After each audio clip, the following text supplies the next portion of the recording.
Party से आती हैं, क्या कुछ ऐसी नीतियां हैं? हमें मुद्दे तो काफी गिनवाए सिद्धू जी ने, क्या कुछ ऐसी वैकल्पिक नीतियां हैं जिनका प्रचार आप लोगों में करना चाहते हैं? भारत की कम्युनिस्ट पार्टी मार्क्सवादी के पिछले विधानसभा में 3 विधायक रहे हैं। बेशक 200 की संख्या में 3 बहुत कम लगते हैं, आप जरूर कह सकते हैं कि 3 ही तो हैं, लेकिन अगर आप विधानसभा का इतिहास उठा करके देखेंगे तो वास्तव में जो विपक्ष की भूमिका निभाई है वो सीपीआई-एम के विधायकों ने ही निभाई है।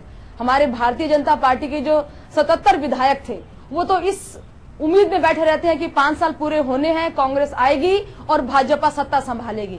इतने मुद्दे गिनाते हैं लेकिन किसी भी एक मुद्दे को लेकर के संघर्ष नहीं करते हैं।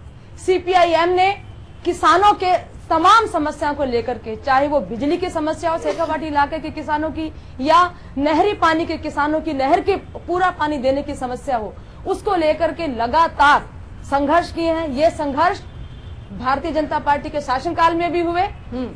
अभी बात कर रहे थे मेरे बहुत सम्मानीय भाई साहब है, बड़े, मैं उनका सम्मान करती हूँ, आदर करती हूँ, लेकिन जो कुछ हुआ है पिछली सरकार में, जितनी गोलियां चली वसुंधरा राजे की सरकार में, शायद ये किसी सरकार के तहत इतनी गोलीबारी हुई हो, जितना खून खराबा हुआ।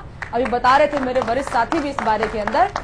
हम जो मुद्दे लेकर के चल रहे हैं जनता के बीच में, हम मुद्दे लेकर के चल रहे हैं किसानों के मुद्दे। किसानों को आप देखिए कि किसानों की जो फसल बर्बाद हो जाती है, उस फसल बर्बादी के अंदर जो मुआवजा मिलना चाहिए, जो उनको इंश्योरेंस मिलना चाहिए, कंपनियां खा रही है इंश्योरेंस।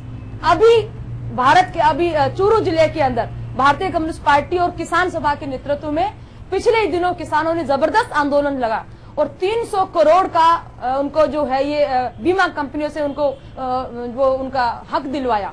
वरना सरकार को अपने आप देना चाहिए। ये तो सरकार का खुद का बनता है कि वो करें ऐसा, लेकिन ऐसा नहीं करते हैं। ये दुर्भाग्य है राजस्थान के अंदर। एक बार